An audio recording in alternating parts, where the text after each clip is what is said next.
السلام عليكم ورحمة الله وبركاته.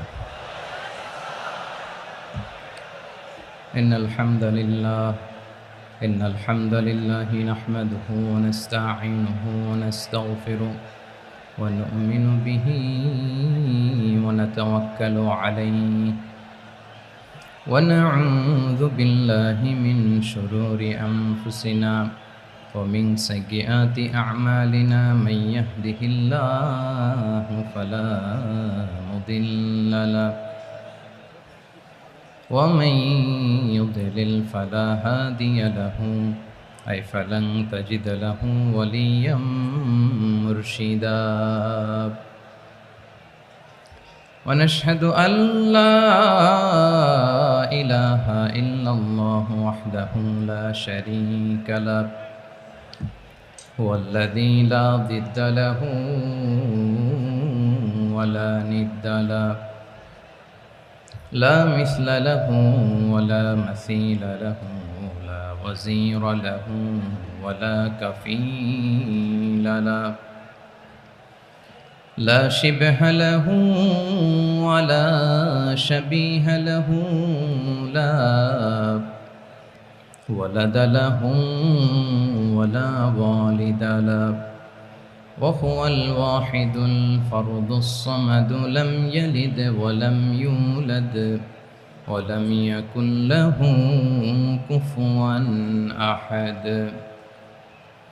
ونشهد أن سيدنا ونبينا وحبيبنا وبشيرنا ونذيرنا وطبيبنا وطبيب قلوبنا وحبيبنا وحبيب ربنا محمدا عبد الله ورسوله أرسله بالحق بشيرا ونذيرا وداعيا إلى الله بإذنه وسراجا منيرا أما بعد فقد قال الله تعالى في كلامه المجيد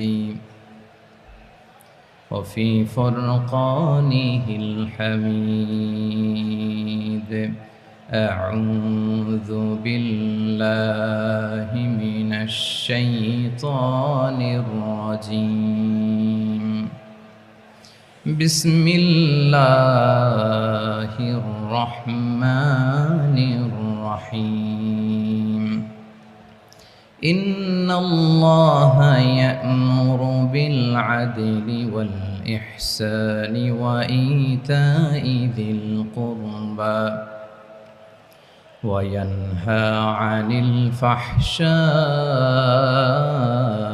والمنكر والبغي يعظكم لعلكم تذكرون إن الله وملائكته يصلون على النبي يا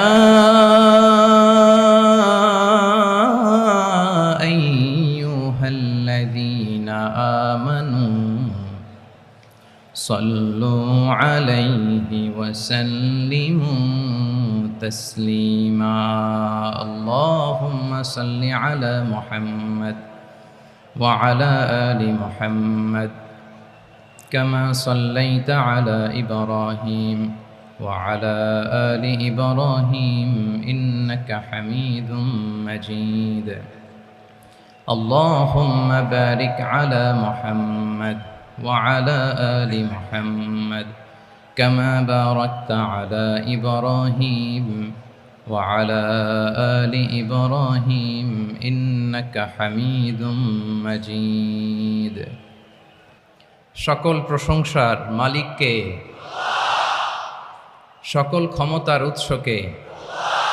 কেউ যেটা পারে না পারে কে, কেউ যেটা দেখে না দেখে কে, কেউ যেটা শোনে না শোনে কে?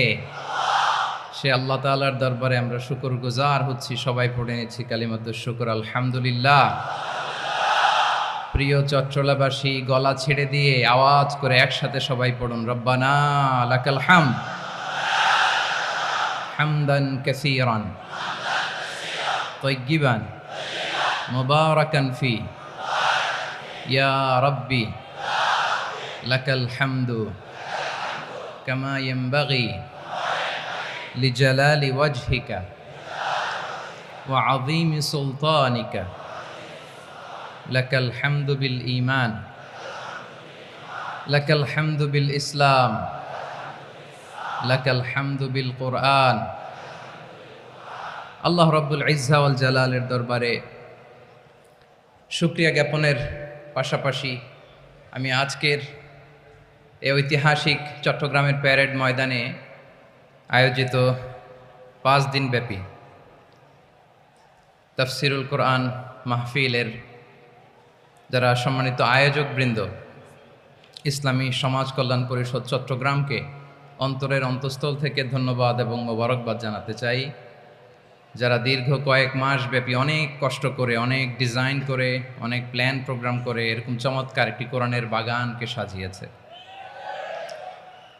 আজকের এই প্রোগ্রামের সম্মানিত সভাপতি, প্রধান অতিথি, বিশেষ অতিথি, মঞ্চে উপবিষ্ট উলামায়ে কেরাম, কমিউনিটি লিডার্স, চট্টগ্রামের বিভিন্ন পর্যায়ের বিভিন্ন দলের সামাজিক, ধর্মীয়, রাজনৈতিক নেতৃবৃন্দ, ব্যবসায়ী ভাইয়েরা, চাকরিজীবী ভাইয়েরা, শ্রমজীবী ভাইয়েরা, ছাত্র ভাইয়েরা, পর্দার আড়ালে আমার মায়েরা এবং বোনেরা, সাংবাদিক বন্ধুরা, মিডিয়া কর্মী, ইউটিউবার্স, ভলান্টিয়ার্স, আপনাদের সবাইকে অন্তরের অন্তঃস্থল থেকে শুভেচ্ছা জানাই, মোবারকবাদ জানাই।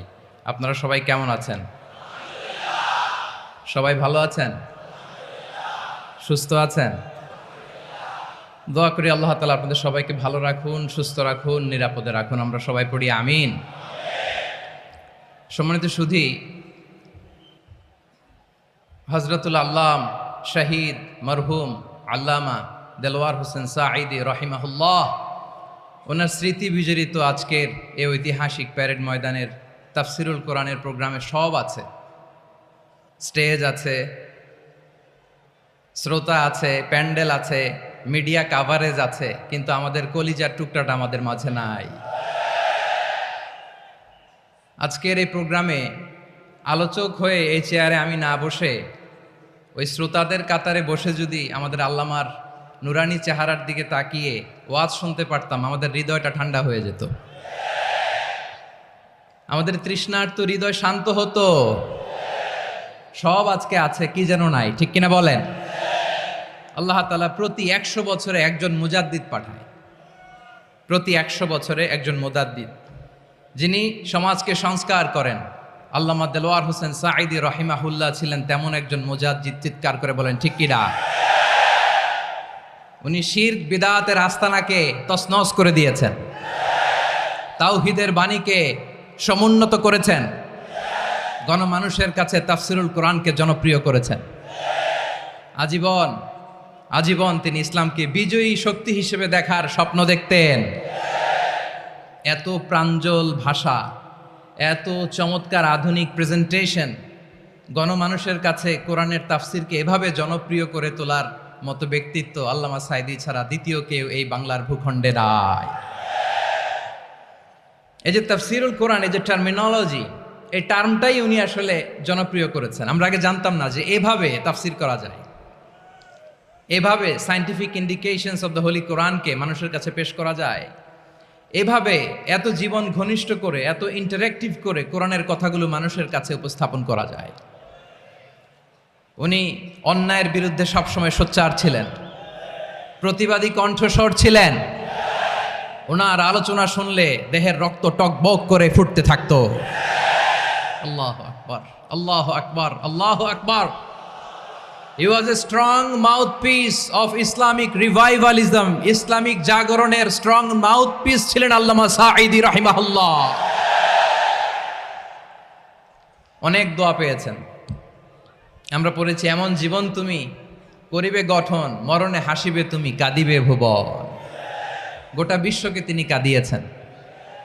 আল্লামা যখন ইন্তেকাল করলেন, আমি তখন মালয়েশিয়া থেকে যুক্তরাষ্ট্রে একটা কনফারেন্সে যোগ দিতে যাচ্ছি, কাতার এয়ারলাইন্সে। মালয়েশিয়া থেকে দোহাতে নামলাম। দোহায় যখন আমার ট্রানজিট, তখন শুনতে পেলাম যে আল্লামা বিদায় নিয়েছেন। সোশ্যাল মিডিয়ায় শুনে বিশ্বাস করতে পারলাম না। মুহূর্তের মধ্যেই মাসুদ সাইদি ভাইকে মেসেজ করলাম, উনি কোনো উত্তর দিতে পারলেন না। মাসুদ ভাইয়ের সাথে যখন কোলাকুলি করি, আমাদের শামীম ভাইয়ের সাথে যখন কোলাকুলি করি, মনে হচ্ছে আল্লামা সাইদির ঘ্রাণ পাই। শরীরটা লিটারালি কাঁপছিল, নিজেকে মানাতে পারছিলাম না, বিশ্বাস করতে পারছিলাম যে আসলে আল্লামা বিদায় নিয়েছেন। ইন দ্য মিন টাইম আমার সেকেন্ড ফ্লাইট, দোহা টু নিউ ইয়র্ক, 12 ঘন্টার ফ্লাইটে উঠলাম। ইন্টারনেট থেকে বিচ্ছিন্ন হলাম। নামার পরে শুনলাম আল্লাহু আকবার, যেখানে ওনাকে কবরস্থ করার কথা ছিল সেখানেও কবর দিতে দেয়া হয় নাই। ছবিগুলো দেখতে লাগলাম, হাসিমাখা মুখ, হাসিমাখা নিথর দেহটা, মরণে হাসিবে তুমি, কাঁদিবে ভুবন। From east to west, from north to south, the entire globe, গোটা বিশ্ব ওনার জন্য কেঁদেছে, গোটা বিশ্ব কেঁদেছে। কাবার গিলাফ ধরে ধরে মানুষ চিৎকার করেছে। এর চেয়ে শ্রেষ্ঠ মৃত্যু কার হতে পারে? আমাদের আল্লামার আর কি পাওয়ার ছিল বলেন? আর কি পাওয়ার ছিল? কুল্লু নাফসিন যায়িকাতুল মাউত, যারাই দুনিয়াতে আসবে তারা ইন্তেকাল করবে, এটা আমরা মেনে নেই, এটা আমরা জানি। কিন্তু অবাক করা বিষয় হচ্ছে, আমরা আজও জানি না আমাদের আল্লামার মৃত্যু কি স্বাভাবিক হয়েছে নাকি এটা পরিকল্পিত মেডিকেল কিলিং ছিল। এটা যে পরিকল্পিত মেডিকেল কিলিং ছিল, এটা ধারণা করার পেছনে অনেক কারণ আছে। তিনি আধিপত্যবাদের বিরুদ্ধে সোচ্চার ছিলেন, ফ্যাসিবাদের বিরুদ্ধে সোচ্চার ছিলেন, রাজনৈতিক প্রতিহিংসার শিকার ছিলেন। এজন্য এটা মেডিকেল কিলিং হতে পারে, এ ধারণা আমরা করতেই পারি। আওয়াজ করে বলেন ঠিক কিনা? যেই সময়টা আমরা কাটাচ্ছি, এত সুন্দর সময় বাংলাদেশ আর পাবে না। আমাদের জন্মের পর থেকে এরকম চমৎকার সময় আমরা পাই নাই। এটাই আসল সময়। আমরা ইন্টারিম গভর্নমেন্টের কাছে দাবি জানাই, উচ্চতর তদন্ত কমিটি করে এটা কি হত্যাকাণ্ড ছিল নাকি স্বাভাবিক মৃত্যু ছিল, এই রিপোর্ট গণমানুষের কাছে প্রচার করে জানাতে হবে। এই দাবির সাথে কি সবাই আপনারা একমত? কারা কারা একমত হাত তুলে দেখান।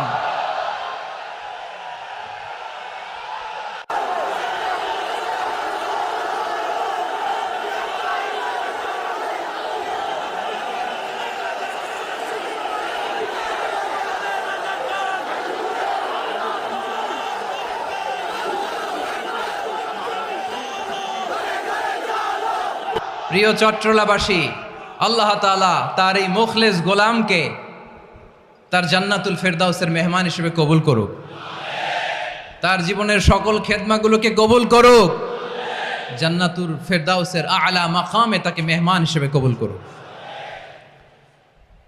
আল্লামা শহীদ দেলোয়ার হোসেন সাঈদী রাহিমাহুল্লাহ, উনি ছাড়াও এই ঐতিহাসিক ময়দানে কথা বলেছেন আল্লামা লুৎফুর রহমান রাহিমাহুল্লাহ। চলে গিয়েছেন আমাদেরকে ছেড়ে। তিনি বলতেন, ইনশাল্লাহ মিজান আবার আসবে। হুজুর, আমি তো আসলাম, আপনি তো আমাদেরকে ছেড়ে চলে গেলেন। আল্লাহু আকবার, আল্লাহু আকবার, আল্লাহু আকবার। গলায় কোনো সুর ছিল না, সুর দিয়ে কথা বলতেন না, কিন্তু এত চমৎকার শব্দের বুনন, এত চমৎকার প্রেজেন্টেশন, এত চমৎকারভাবে ঐতিহাসিক বর্ণনাগুলো তিনি উপস্থাপন করতেন, মন্ত্রমুগ্ধ হয়ে আমরা আল্লামা লুৎফুর রহমানের কথা শুনেছি। আমরা হযরতুল আল্লাহ লুৎফুর রহমান রাহিমাহুল্লাহর জন্য এই বিশাল ময়দান থেকে দোয়া করছি, আল্লাহ তাআলা তুমি তোমার এই খাদেমকে জান্নাতের মেহমান হিসেবে কবুল করে নাও। আরো অনেক আল্লামারা এখানে কথা বলেছেন, বিশেষ করে বাইতুল শরফের মরহুম পীর সাহেব হুজুর থেকে শুরু করে আরো যারা যারা তারকাতুল্য ওলামায়ে কেরাম এই চট্টগ্রামের ময়দানে কথা বলেছেন, আলো ছড়িয়েছেন। আমরা এই লক্ষ লক্ষ তাওহীদি জনতাকে নিয়ে তাদের জন্য দোয়া করছি, আল্লাহ তাআলা ওনাদের জীবনের সকল ভুল ত্রুটি ক্ষমা করে দিয়ে তাদেরকে জান্নাতুল ফেরদাউসের মেহমান বানিয়ে নিক। আমরা এই ঐতিহাসিক প্যারেড ময়দানের প্রোগ্রাম থেকে স্মরণ করতে চাই 24-এর ছাত্র নাগরিক অভ্যুত্থানে আমার যে সমস্ত ছাত্র নাগরিক ভাইয়েরা দেহের তাজা রক্ত বিলি দিয়ে নতুন বাংলাদেশ আমাদেরকে উপহার দিয়েছে। বিশেষ করে আপনাদের এই চট্টগ্রামের শহীদ ফয়সাল, শহীদ ওয়াসিম সহ সকল শহীদকে আল্লাহ তাআলা কবুল করুক, আমরা সবাই পড়ি আমিন। প্রিয় ভাইয়েরা, আমি নগণ্য একজন কোরআনের ছাত্র, এত বিশাল মঞ্চে এত বড় প্ল্যাটফর্মে কথা বলা আমার জন্য সাজে না। তারপরও আমাদের মুরব্বীরা আমাদের ডানে বায়ে বসে আছেন, ওনাদের আদেশক্রমে ওনাদের অনুমতিক্রমে কিছু কথা আজকের এই ঐতিহাসিক প্রোগ্রামে আপনাদের সামনে উপস্থাপন করার চেষ্টা করব। ওমা তৌফিক ইল্লা বিল্লাহ। প্রিয় ভাইয়েরা, 5 দিন ব্যাপী এই তাফসিরুল কোরআনের প্রোগ্রামে অনেক ওলামা হযরত কথা বলেছেন। যারা কোরআন সুন্নাহ থেকে আমাদেরকে কোরআনের কথাগুলো শোনালেন, আমরা যেন সেগুলো আমল করতে পারি, আল্লাহ আমাদেরকে তৌফিক দান করুক। শুরুতে আমাদের নিয়তটাকে খালেস করে নেওয়া দরকার। এই যে গ্যাদারিং, এই যে হিউজ শোডাউন, এগুলো যদি আমাদের নিজেদেরকে পরিবর্তন না করে তাহলে এতে কোনো লাভ নাই। জোরে বলেন ঠিক কিনা? এই প্রোগ্রাম যদি আমাদের জীবনকে পরিবর্তন করে, আমাদের চিন্তার ডিএনএ-কে চেঞ্জ করে দেয়, তাহলেই চট্টগ্রামের প্যারেড ময়দান সার্থক। আসুন আমরা চিন্তাকে খালেস করে নেই। আমরা সবাই নিয়ত করি যে যতটুকু কথা আমরা কোরআনের আলোকে শুনবো, আমলের নিয়তে শুনবো ইনশাআল্লাহ। বলেন সবাই। আপনারা সবাই ঠিকঠাক আছেন তো? কখন আসছেন আপনারা? সবাই আসছেন কখন? সকালে, কেউ দুপুরে, 9টায়?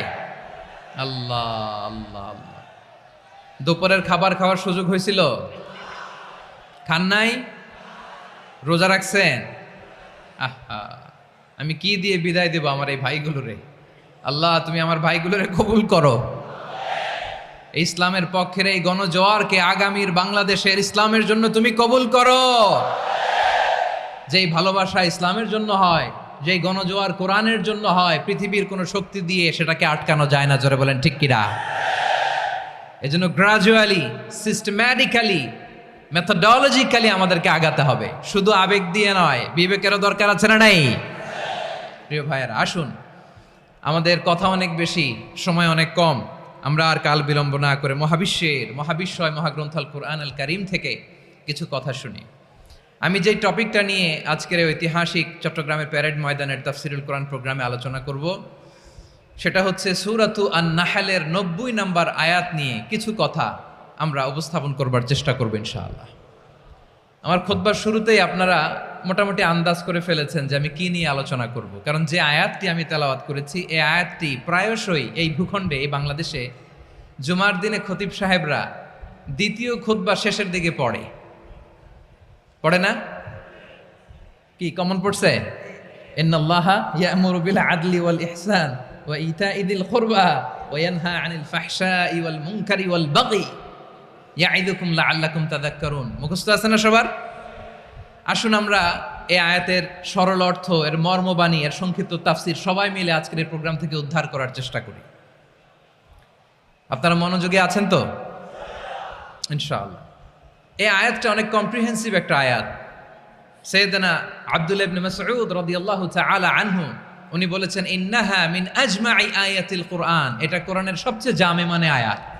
যদিও ছোট্ট আয়াত, অল্প কিছু কথামালা, কিন্তু তিনি বলতেন এটা কোরআনের সবচাইতে জামিআ মানে সবচেয়ে কম্প্রিহেন্সিভ একটা আয়াত, যেখানে কথা কম, শব্দ কম, কিন্তু এটার দোতনা, এটার আবেদন, এটার মিনিং অনেক বেশি। সুবহানাল্লাহ। এই আয়াতে আল্লাহ তাআলা বেসিকলি আমাদেরকে 3টা বিষয়ে আদেশ করেছেন আর 3টা বিষয়ে বারণ করেছেন, মানে নিষেধ করেছেন। আওয়াজ করে বলুন, আদেশ করেছেন কয়টা? প্রিয় চট্টলার ভাইয়েরা, আমার মতো এই যে 3 আঙ্গুল উঁচু করে বলেন, আদেশ করেছেন কয়টা? আবার নিষেধও কয়টা? মানবো তো আমরা ইনশাআল্লাহ? বলেন সবাই। 3 do's and 3 don'ts, do's and don'ts, 3টা আদেশ 3টা নিষেধ। এই 3টা আদেশ আর 3টা নিষেধের ভেতরে আল্লাহ তাআলা গোটা ইসলামী শরিয়ার মূল নির্যাসকে ঢুকিয়ে দিয়েছেন। সুবহানাল্লাহ। এই ছোট্ট একটা আয়াতে গোটা ইসলামী শরিয়ার the gist, the cream of the creams, গোটা ইসলামী শরিয়ার মূল নির্যাসকে আল্লাহ ঢুকিয়ে দিয়েছেন। 3টা আদেশ আর 3টা নিষেধ। আসুন আমরা সরাসরি কোরআন থেকে শুনি, সবাই পড়ুন। আউযু বিল্লাহি মিনাশ শাইতানির রাজীম। বিসমিল্লাহির রহমানির রহিম। ইন্নাল্লাহা ইয়া'মুরু বিল আদলি ওয়াল ইহসানি ওয়া ইতাই যিল কুরবা ওয়া ইয়ানহা আনিল ফাহশাই ওয়াল মুনকারি ওয়াল বাগি ইয়া'iযুকুম লা'আল্লাকুম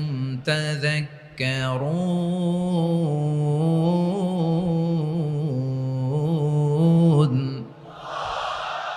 আল্লাহ তাআলা ইরশাদ করছেন, ইন্নাল্লাহা ইয়া'মুরু বিল আদলি ওয়াল ইহসান, নিশ্চয় আল্লাহ তাআলা তোমাদেরকে ন্যায় বিচারের আদেশ দেন, সদাচরণের আদেশ দেন, নিকটাত্মীয়দেরকে দানের আদেশ দেন। আদেশ কয়টা? আওয়াজ করে সবাই বলুন তো কয়টা? নিশ্চয় আল্লাহ তাআলা তোমাদেরকে ন্যায় বিচারের আদেশ দেন, সদাচরণের আদেশ দেন, তিনি তোমাদের নিকটাত্মীয়দেরকে দানের আদেশ দেন, আর তিনি তোমাদেরকে অশ্লীলতা থেকে নিষেধ করেন, মন্দ কাজ থেকে নিষেধ করেন, অবাধ্যতা সীমা লঙ্ঘন থেকে নিষেধ করেন। তিনি তোমাদেরকে উপদেশ দেন যাতে তোমরা শিক্ষা গ্রহণ করো। সুবহানাল্লাহ। উপদেশ দিচ্ছে স্বয়ং কে? 3টা জিনিসের আদেশ। ইয়া'মুরু বিল আদল, সুবিচার ন্যায় বিচারের আদেশ তিনি দেন।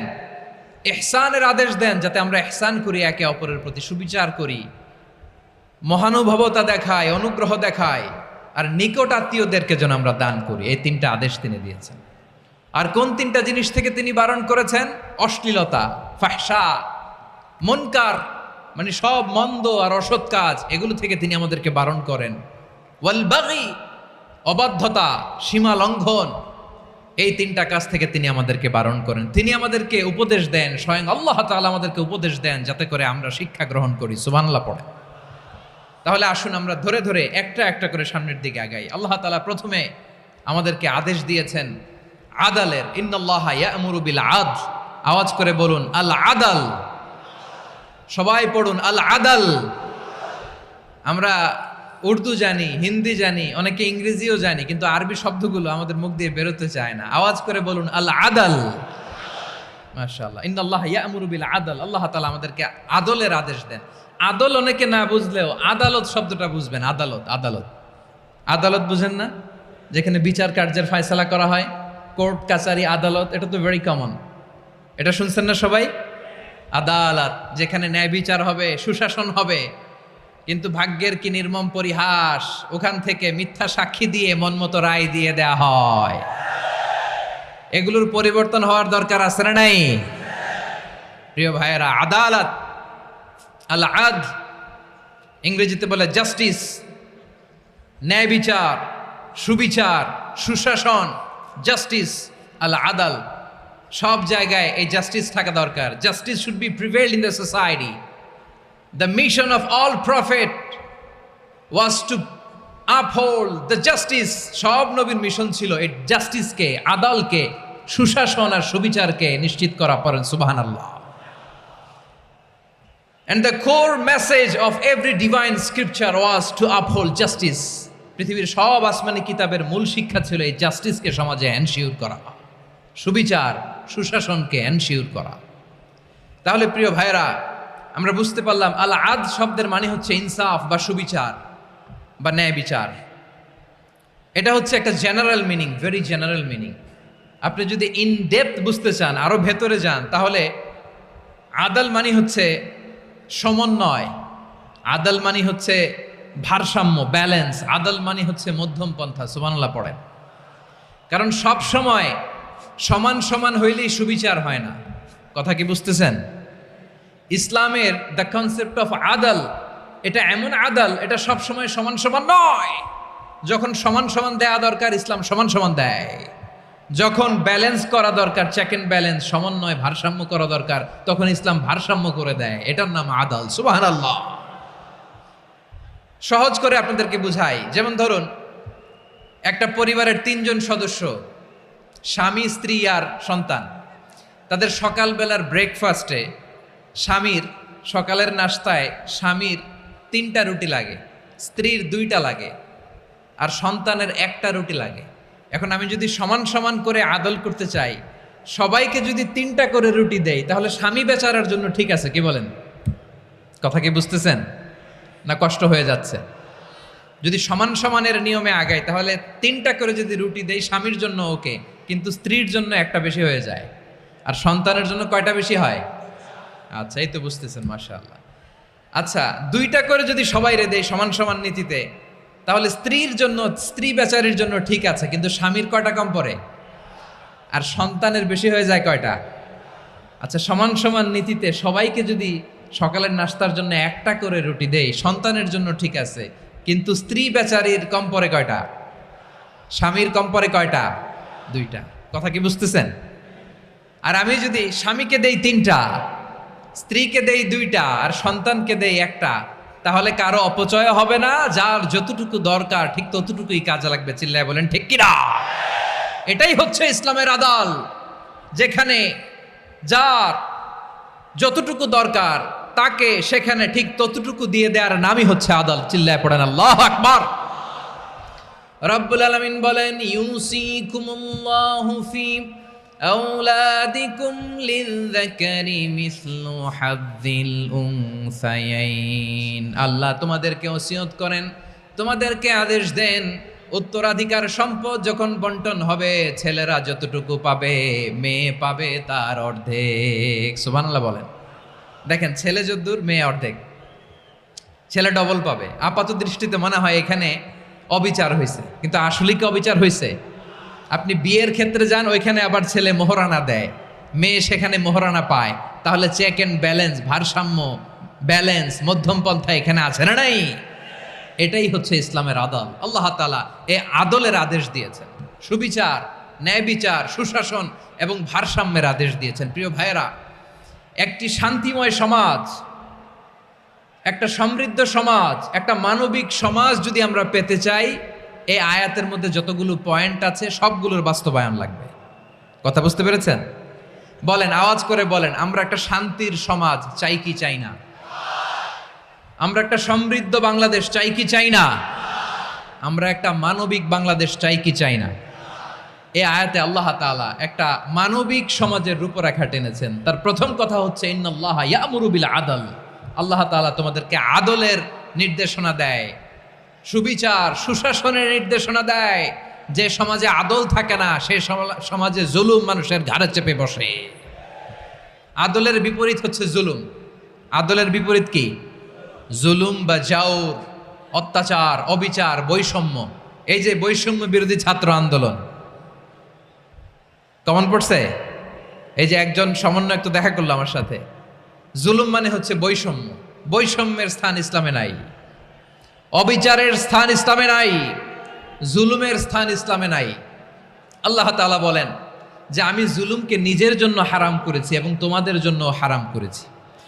বিশ্বনবী ফরমান, আল্লাহ তাআলা বলেন হাদিসে কুদসিতে, ইয়া ইবাদি ইন্নী হারামতুয যুলমা আলা নাফসি ওয়া জাআলতুহু বাইনাকুম মুহাররামান ফালা তাযালামু। আমার গোলামেরা শোনো, নিশ্চয় আমি আল্লাহ তাআলা জুলুমকে আমি আমার উপরে হারাম করেছি, অনুরূপভাবে জুলুম করাকে তোমাদের উপরেও হারাম করেছি। ফলে ফালা তাযালামু, তোমরা একে অপরের সাথে জুলুম করো না। নির্দেশনাটা কার? খবরদার, জুলুমের সাথে আমাদের কোনো সম্পর্ক নাই। আল্লাহ তাআলা আদলের আদেশ দিয়েছেন, আদালতের আদেশ দিয়েছেন, সুশাসনের ন্যায় বিচারের আদেশ দিয়েছেন। ইন্নাল্লাহা ইয়ামুরু বিল আদল, আমাদেরকে আদল প্রতিষ্ঠা করতে হবে। জুলুমের সাথে ইসলামের কোনো সম্পর্ক নাই। আল্লাহ তাআলা জালিমদের জন্য কঠিন শাস্তি প্রস্তুত করে রেখেছেন। যারা এই আদলকে ভুলুণ্ঠিত, কখন রাত কিচ্ছু জানে না, কখন দিন কখন রাত কিছু জানে না, বছরের পর বছর কেটে গিয়েছে।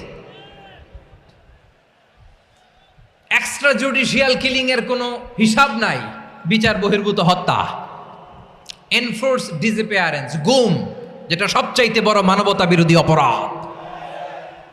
কত মানুষ যে গুম হয়েছে তার কোনো ইয়ত্তা নাই। যেই ফ্যামিলির সদস্য গুম হয়েছে তারা কি ওই লোকটার জন্য মাগফিরাতের দোয়া করবে নাকি সুস্বাস্থ্যের দোয়া করবে তারা নিজেরাও জানতো না, কারণ জানে না ও বেঁচে আছে না মরে গেছে। আহা, বিডিআর নওজোয়ানদের যারা ছাড়া পেল দেখলাম, বিনা অপরাধে, কোনো অন্যায় ছাড়া, অপরাধ ছাড়া তাদের জীবন থেকে, তাদের তারুণ্যের, তাদের যৌবনের 15 বছর, 16 বছর, 17 বছর নাই। 6 মাস বয়সের ছোট বাচ্চাকে রেখে জেলে গেছে। 6 মাসের মেয়ে বেরোয় দেখে মেয়ের বয়স 17 বছর। মেয়ে বাবারে চিনে না, বাবা মেয়েরে চিনে না। মেয়েকে এখন বিয়ে দিয়ে আরেক ছেলের হাতে তুলে দিবে। মেয়ের শৈশব বাবা দেখে নাই, মেয়ের কৈশোর বাবা দেখে নাই, মেয়ের তারুণ্য দেখে নাই। আরেক যুবককে দেখলাম 14 বছরের 14 দিনের সংসার, 2 সপ্তাহের সংসার শেষে জেলে গেছে। কত যুবকের যে স্ত্রী চলে গিয়েছে ফ্যামিলি ছেড়ে, কারণ জানে না তো কবে আসবে, কি হবে, কেউ জানতো না। দাম্পত্য জীবনের মাত্র 14 দিনের স্মৃতি, এই স্মৃতিকে আঁকড়ে ধরে এক বোন 16টা বছর, 17টা বছর কাটিয়ে দিয়েছে। আমি নিউজটা দেখে ভাবলাম, আমার এই বোনের প্রতিটি দিন কিভাবে কেটেছে, প্রতিটি রাত কিভাবে কেটেছে, প্রতিটি ক্ষণ কিভাবে কেটেছে। বিশ্বনবী বলেছেন, ইত্তাকি দাওয়াতাল মাজলুম ফাইন্না লাইসা বাইনাহু ওয়া বাইনাল্লাহি হিজাব। মাজলুমের কান্নাকে ভয় করো, কারণ মাজলুমের কান্না আর আল্লাহর মাঝে কোনো পর্দা থাকে না। আমরা আর এরকম কোন জুলুম বাংলাদেশে দেখতে চাই না। জোরে বলেন ঠিক কিনা? আর কেউ নতুন করে জালিম হোক আপনারা চান? আবার নতুন করে কেউ ফ্যাসিস্ট হোক আপনারা চান? এক দল আরেক দলকে নিশ্চিহ্ন করার রাজনীতিতে মেতে উঠুক এটা আপনারা চান? আমরা বাংলাদেশকে আদল দিয়ে সাজাতে চাই। আমরা এই 56,000 বর্গ মাইলের প্রতিটা ইঞ্চি মাটিকে কোরআনের আইন দিয়ে সাজাতে চাই। রাজি আছেন আপনারা? কারা কারা রাজি দেখান হাত তুলে আল্লাহকে।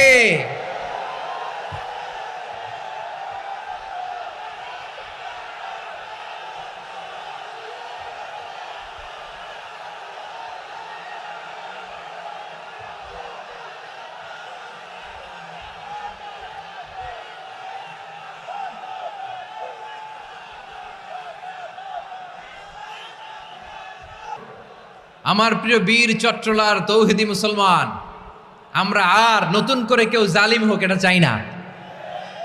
নতুন করে আবার কেউ ফ্যাসিস্ট হোক আমরা চাই না। এক দল আরেক দলকে নিশ্চিহ্ন করার রাজনীতি করুক আমরা চাই না। আমরা সুশাসনের বাংলাদেশ চাই। আমরা মানবিক বাংলাদেশ চাই। আমরা একটা সমৃদ্ধ বাংলাদেশ চাই। আমরা বিশ্বের বুকে সম্মান নিয়ে মাথা উঁচু করে দাঁড়াতে চাই, ঠিক কিনা বলেন? আল্লাহ বললেন, এটা যদি তোমরা চাও, একটা সমৃদ্ধ সমাজ যদি বিনির্মাণ করতে চাও, মানবিক সমাজ যদি বিনির্মাণ করতে চাও, আমি তোমাদেরকে সেজন্য প্রথমে আদালতের নির্দেশ দিলাম। ইন্নাল্লাহা ইয়া'মুরু বিল আদল, নিশ্চয় আল্লাহ তাআলা তোমাদেরকে ন্যায় বিচার, সুশাসন এটার আদেশ দেন। সুবহানাল্লাহ। আদাল, ন্যায় বিচারের আদেশ আল্লাহ তাআলা কোরআনের বিভিন্ন আয়াতে দিয়েছেন। আল্লাহ তাআলা বলছেন, ইন্নাল্লাহা ইয়া'মুরুকুম আন তুআদ্দুল আমানাতি ইলা আহলিহা ওয়া ইযা হাকামতুম বাইনান নাসি আন তাহকুমু বিল আদল ইন্নাল্লাহা নি'ম্মা ইয়া'iযুকুম বিহি ইন্নাল্লাহা কানা সামিআম বাসীরা। আল্লাহ তাআলা বললেন, আল্লাহ আদেশ দিচ্ছেন, যে ব্যক্তি আমানতের হকদার তার হাতে তোমরা আমানত পৌঁছে দাও। আর যখন তোমরা বিচার কার্য করবে, বিচার ফায়সালা করবে, আদালতের সাথে করো। সুবহানাল্লাহ বলেন। ওয়াইদা হাকামতুম বাইনান নাসি আন তাহকুমু বিল আদল, আদালতের সাথে করবা। আল্লাহ তাআলা বলেন, যারা জাজ হবে, বিচারক হবে, তাদের যদি বাদী বিবাদীর কারোর সাথে শত্রুতা থাকে, কারোর সাথে যদি কোনো ধরনের রেষারেষি থাকে, আল্লাহ বলেন বিচার কার্য করতে যে ওই শত্রুতা রেষারেষির কারণে আদালতের বাইরে যে অবিচার করে বিচার করো না। ওয়ালা ইয়াজরিমান্নাকুম শানাআনু কওমিন আলা আল্লা তা'দিলু ই'দিলু হুয়া আকরাবু লিত্তাকওয়া ওয়াত্তাকুল্লাহা ইন্নাল্লাহা খাবীরুম বিমা তা'মালুন। খবরদার কোনো জাতির প্রতি, কোনো গোষ্ঠীর প্রতি, কোনো গোত্রের প্রতি আক্রোশ যেন তোমাদেরকে ন্যায় বিচার থেকে দূরে সরিয়ে না দেয়, বরং আমি আল্লাহর আদেশ হলো ই'দিলু, তোমরা আদল করো, ন্যায় বিচার করো, সুবিচার করো, সুশাসন প্রতিষ্ঠা করো। হুয়া আকরাবু লিত্তাকওয়া, এটাই তাকওয়ার সবচেয়ে কাছাকাছি। সুবহানাল্লাহ বলেন। কোরআনের বিভিন্ন আয়াতে আল্লাহ তাআলা স্পেসিফিকলি ধরে ধরে বিচার করার সময় আমরা যেন আদল করি সেটা বলেছেন। কোরআনের কোন কোন জায়গায় আল্লাহ তাআলা এই আল আদ শব্দটা ব্যবহার করেছেন। আবার একই জিনিস ইনসাফ, সুবিচার, সুশাসন, ন্যায় বিচার, ন্যায়পরায়ণতা বুঝাতে আল্লাহ তাআলা কখনো কখনো আল কিসত শব্দটা ব্যবহার করেছেন। আওয়াজ করে সবাই বলুন আল কিসত। প্রিয় ভাইয়েরা, সবাই আওয়াজ করে আমার সাথে সাথে বলুন আল কিসত। আল্লাহ তাআলা বলেন, ওয়া ইন হাকামতা ফাহকুম বাইনাহুম বিল কিসতি ইন্নাল্লাহা ইউহিব্বুল মুকসিতিন। যখন তুমি বিচার করবে, বিশ্বনবীকে উদ্দেশ্য করে অ্যাড্রেস করে বললেন, নবী হে, ইহুদিরা কোনো বিষয়ে মীমাংসার জন্য যদি আপনার দরবারে আসে, যদি বিচার করতে হয়, খবরদার অবিচার করবেন না। ফয়সালা যেটা করবেন কিসতের সাথে করবেন, ন্যায় পরায়ণতার সাথে করবেন, কারণ ইন্নাল্লাহা ইউহিব্বুল মুকসিতিন, নিশ্চয় আল্লাহ রাব্বুল ইজ্জাত ন্যায় পরায়ণশীলদেরকে বড্ড ভালোবাসেন। সুবহানাল্লাহ বলেন। ন্যায় পরায়ণ লোকদেরকে আল্লাহ তাআলা বড্ড ভালোবাসেন। অন্য আয়াতে আল্লাহ তাআলা বলছেন, وَنَضَعُ الْمَوَازِينَ الْقِسْطَ لِيَوْمِ الْقِيَامَةِ فَلَا تُظْلَمُ نَفْسٌ شَيْئًا। আমি কিয়ামতের দিন ন্যায়পরায়ণতার মানদণ্ড স্থাপন করব, যেটাকে আমরা মিজানের পাল্লা বলি। আল্লাহ বলেন, ন্যায় বিচারের মানদণ্ড কিয়ামতের ময়দানে আমি আল্লাহ স্থাপন করব। সেদিন কারো প্রতি বিন্দু পরিমাণ, এক চুল পরিমাণ অবিচার করা হবে না, কোনো অবিচার করা হবে না। সেদিন সুশাসন হবে, সুবিচার হবে, ন্যায় পরায়ণতার সাথে বিচার হবে। আওয়াজ করে পড়েন আল্লাহু আকবার। তাহলে প্রিয় ভাইরা, যে তিনটি বিষয়ে আল্লাহ তাআলা আমাদেরকে আদেশ দিয়েছেন, তার প্রথমটা হচ্ছে আদালত, ইনসাফ, সুবিচার, ন্যায় বিচার। এটা আমরা চাই কি চাই না? বিশ্বনবী ন্যায় বিচার, ন্যায় পরায়ণতা, সুশাসন প্রতিষ্ঠিত করেন কি করেন নাই? আপনারা বিশ্বনবীর সিরাত যারা পড়েছেন, আপনি দেখবেন বিশ্বনবীর সিরাতের পরতে পরতে, বাঁকে বাঁকে, সিরাতের বাঁকে বাঁকে এই আদালতের নমুনা মেলে। সুবহানাল্লাহ বলেন। ছোট্ট একটা নমুনা রাসূল সাল্লাল্লাহু আলাইহি ওয়াসাল্লামের আসসিরা আল আতরা থেকে ছোট্ট একটা নমুনা আপনাদের খেদমতে এখানে উপস্থাপন করি। বিশ্বনবী সাল্লাল্লাহু আলাইহি ওয়াসাল্লাম মক্কা বিজয় করলেন ৮ম হিজরিতে। মক্কা বিজয় শেষের দিনই কয়েক সপ্তাহ মক্কাতে অবস্থান করলেন। ইন দ্য মিন টাইম মক্কার একটা ভেরি প্রেস্টিজিয়াস অ্যান্ড ডিগনিফাইড ফ্যামিলির নারী চুরিতে ধরা পড়ল। কিসে ধরা পড়ল? সবাই বলেন কিসে? আমাদের সমাজে আসেনি এটা? আছে? ছোট না বড়? হ্যাঁ, হিসাব করে শেষ করা যায় না। ৩.৫ লাখ কোটি টাকা নাই উন্নয়ন প্রকল্পের নামে। উন্নয়ন প্রকল্পের নামে ৩.৫ লাখ কোটি টাকা নাই। ৩.৫ লাখ কোটি টাকা লিখতে পারবেন আপনি? এক টানে লিখতে পারবেন? বুঝতেছেন কত বড় সংখ্যা? হ্যাঁ, বনু মাখজুমিয়া গোত্রের এক নারী মক্কায় চুরিতে ধরা পড়ল। বলেন তো, চুরি করলে বিধান কি? কি কাটতে হবে? চুরির বিধান হলো হাত কেটে দাও, তাও সেটা গোপনে নয়, প্রকাশ্যে জনসম্মুখে হাত কেটে দাও। বনু মাখজুমিয়া গোত্রের নারী যখন চুরিতে ধরা পড়লো, সাহাবারা চিন্তায় পড়ে গেলেন। সবেমাত্র মক্কার লোকেরা কালিমা পড়ে মুসলমান হয়েছে, ইসলামের আইন কানুন তেমন জানে না, ইসলামী শরিয়ার সাথে বেশি পরিচিত নয়। এখন যদি বিশ্বনবী চুরির যেই বিধান এটা যদি কায়েম করে হাত যদি কেটে দেয়, না জানি মক্কার লোকেরা আবার বিগড়ে যায়, না জানি মক্কার লোকেরা আবার মুরতাদ হয়ে যায়, না জানি মক্কার লোকেরা ইসলাম থেকে দূরে সরে যায়।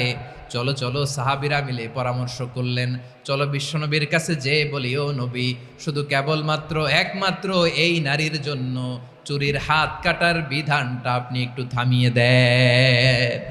চুরির হাত কাটার যে বিধান এইখানে একটু রহিত করে দেন, বাকিগুলা কইরেন মদিনাতে যে চলবে, কিন্তু মক্কায় এবারের জন্য মাফ করে দেন। কিন্তু কে বলবে? এই যে পরামর্শ, সাজেশন, এটা কে দিবে বিশ্বনবীর কাছে? সাহাবারা চিন্তায় পড়ে গেলেন। আল্লাহর নবীর সামনে দাঁড়িয়ে আল্লাহর দেয়া হুদুদ, আল্লাহর দেয়া বিধান থামিয়ে দেওয়া, মাফ করে দেওয়া, এই কথা বিশ্বনবীর সামনে বলার সাহস তো কেউ রাখে না। কেউ কেউ বলল, বিশ্বনবীর পালক পুত্র যায়েদ বিন হারেসার সন্তান উসামারে বিশ্বনবী নাতির মতো আদর করে, বড্ড বেশি ভালোবাসে উসামারে। এজন্য সাহাবারা উসামাকে বলতো হিব্বু রাসূলিল্লাহ, বিশ্বনবীর ভালোবাসা। কি বলতো? সাহাবীরা বললেন, বিশ্বনবীর ভালোবাসা হিব্বু রাসূলিল্লাহ, উসামারে পাঠাও। উসামারে বিশ্বনবী নাতির মতো স্নেহ করে, মায়া করে, ভালোবাসে। আমরা পারবো না, উসামা পারবে। সবাই মিলে ফুলিয়ে ফুসিয়ে ওসামাকে, ছোট্ট ওসামাকে রাজি করালো। ওসামা এমন এমন কথা যে তুমি বিশ্বনবীর কাছে বলতে হবে, পারবা নাকি? ওসামা বলে, পারবো। সাইয়েদনা ওসামা রাদিয়াল্লাহু তাআলা আনহু তরুণ সাহাবী বিশ্বনবীর কাছে গেলেন, যে বললেন, নবী, বনু মাখজুমিয়া গোত্রের এক নারী চুরিতে ধরা পড়েছে, এবারের জন্য কি এই মহিলাটারে মাফ করে দিলে হয় না? এবারের জন্য একটু ক্ষমা করা যায় না নবী? বিশ্বনবী বলেন, আতাশফাউ ফি হাদ্দিম মিন হুদুদিল্লাহ, তোমার এত বড় সাহস উসামা, তুমি আল্লাহর হাত, আল্লাহর দেয়া বিধান, এটার ব্যাপারে সুপারিশ করতে এসেছো? তোমরা কি জানো তোমাদের আগে যত কওম, যত গোত্র, যত জনপদ ধ্বংস হয়েছে তার কারণ ছিল তাদের মধ্যে গরিবরা অন্যায় করলে তারা বিচার করত, আর ধনীরা অন্যায় করলে তারা মাফ করে দিত। খবরদার! ওয়া আইমুল্লাহ লাউ আন্না ফাতিমাতা বিনতি মুহাম্মাদিন সারাকাত লাকাতা মুহাম্মাদুন ইয়াদাহা।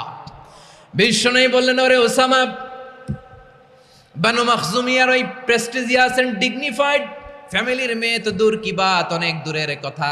জেনে রেখো ওসামা, আমার কলিজার টুকরা, নয়নের পুটুলি ফাতেমাও যদি মক্কার জমিনে আজকে এই চুরির দায়ে ধরা পড়তো, আমি বিশ্বনবী মুহাম্মাদুর রাসূলুল্লাহ ধরে ফাতেমার ডান হাতটা কেটে দিতে এক বিলম্ব দেরি করতাম না। ইন্নাল্লাহা ইয়া'মুরু বিল আদল, আমাদেরকে জাস্টিস শিখায়। পশ্চিমারা আমাদেরকে ইনসাফ শিখায়, আমাদেরকে সুশাসন শিখায়। আর ইনসাফ, সুশাসন, ন্যায় বিচার, সুবিচার, জাস্টিস কারে বলে বিশ্বনবীর বায়োগ্রাফি থেকে জেনে নাও। এই ছিল বিশ্বনবী সাল্লাল্লাহু আলাইহি ইসলামের আদালতের নমুনা। আপনি যদি সাইয়েদনা ওমরে ফারুকের জীবনের দিকে তাকান, এমন কঠোর, এমন বীর সেনানী ছিলেন। সাইয়েদনা ওমরে ফারুক যদি রাস্তার এই মাথা দিয়ে হাঁটা শুরু করতেন, শয়তান ওমরে ফারুককে দেখলে ওই রাস্তা রেখে দিয়ে অন্য রাস্তা দিয়ে হাঁটতো। সুবহানাল্লাহ। ওমরে ফারুক রাদিয়াল্লাহু তাআলা আনহু কি পার্সোনালিটি ছিল, কি পার্সোনালিটি! আমাদের এলাকায় ছোট বাচ্চারা রাতে ভাত খেতে চায় না, আমার মেয়েটাও খেতে চায় না। এই এটা দিব, ওইটা দিব, আজকে মাহফিলে আসার সময় বলে দিছে লিস্ট করে এটা এটা আনতে হবে। তো ছোট্ট বাচ্চাদের অনেক বায়না থাকে, ওরা রাতে খেতে চায় না। তো মায়েরা বিভিন্ন ভয় দেখায়, এই বাঘ আসবে, বাঘ আসবে খাও, এই ভূত আসবে, ভূত আসবে খাও। আপনারা কি বলেন চট্টগ্রামে? কি আসবে? হ্যাঁ, ভূত, ভূত, ভূত আসবে, বাঘ আসবে, খাও খাও খাও, তাড়াতাড়ি খাও। তো বাচ্চারা এগুলো শুনে ভয়ে খেতে শুরু করে। মদিনার জমিনেও একই ঘটনা ঘটতো। মদিনার ছোট্ট ছোট্ট সোনামণিরা খেতে চাইতো না। তো মায়েরা বলতো, হা হুয়া ইয়াতি উমর, হা হুয়া ইয়াতি উমর, ওই যে উমর আসতেছে, উমর। ওমরে ফারুকের কথা শুনলেই বাচ্চারা একেবারে ঠান্ডা। সুবহানাল্লাহ পড়বেন না? প্রভু তুমি বলেছ রাসূল দেবে না, বলনি দেবে না ওমর, বলনি দেবে না হামজা তারিক, খালিদ বিজয় সমর। প্রভু তুমি বলেছ রাসূল দেবে না, বলনি দেবে না ওমর, বলনি দেবে না হামজা তারিক, খালিদ বিজয় সমর। প্রভু তুমি বলেছ রাসূল দেবে না। আল্লাহু আকবার। ওমর ফারুক রাদিয়াল্লাহু তাআলা আনহু, ওনার কথা শুনলে গায়ের মধ্যে গুজবাম হয়, গায়ের পশমগুলো দাঁড়িয়ে যায়। সুবহানাল্লাহ বলেন। কি পার্সোনালিটি ছিল, কি ব্যক্তিত্ব ছিল। মুনাফিকরা ওমরে ফারুককে জমের মতো ভয় পেতেন। শয়তান, খোদ শয়তান এই রাস্তা দিয়ে আসলে শয়তান অন্য রাস্তা দিয়ে হাঁটতো। ওমরে ফারুক রাদিয়াল্লাহু তাআলা আনহুর জীবনে যদি দেখেন, তাহলে সেখানে আপনি আদালতের, ইনসাফের, সুশাসনের, জাস্টিসের নমুনা দেখতে পাবেন। কয়টা শুনবেন? সাইয়েদনা ওমরে ফারুকের রাদিয়াল্লাহু তাআলা আনহুর সন্তান আব্দুর রহমান মিশরে মদ খেয়ে মদ্যপ অবস্থায় ধরা পড়েছে। মদ খাওয়ার কারণে, মদ যদি কেউ পান করে আর যদি প্রমাণিত হয়, তার বিচার হলো 80 বেত। আওয়াজ করে বলেন কয় বেত? বাংলাদেশেও তো এই আইন আছে নাকি? বাংলাদেশে আছে? হ্যাঁ, মদ খাইলে 80 বেত, এই আইন বাংলাদেশে চালু হোক। আমরা চাই কি চাই না? চাই সবাই। এজন্যই তো ইসলাম ভাল লাগে না। ইসলামকে ভাল লাগে না। ইসলামকে আউট করে রাখতে পারলেই তো এরকম বড় বড় বোতল খাওয়া যায়। একেবারে সহজ, পানির মতো সহজ হিসাব, একেবারে সহজ। ওমরে ফারুক রাদিয়াল্লাহু তাআলা আনহুর ছেলে ভুল করে মদ পান করে ফেলেছিলেন। আব্দুর রহমান, ঘটনা ঘটেছে মিশরে। মিশরের গভর্নর তখন আমর ইবনুল আস রাদিয়াল্লাহু তাআলা আনহু। আব্দুর রহমানের ভাই যে গভর্নরকে বলল, গভর্নর যদি একটু দয়া করেন, খলিফার ছেলে আমার ভাই আব্দুর রহমান মদ্যপ অবস্থায় ধরা পড়েছে, জনসম্মুখে যদি আপনি বেত্রাঘাত করেন আমাদের প্রেস্টিজ থাকে না, যদি 80 বেত আপনি মারেন আমার কোনো কথা নাই, কিন্তু ঘরের ভেতরে মারেন।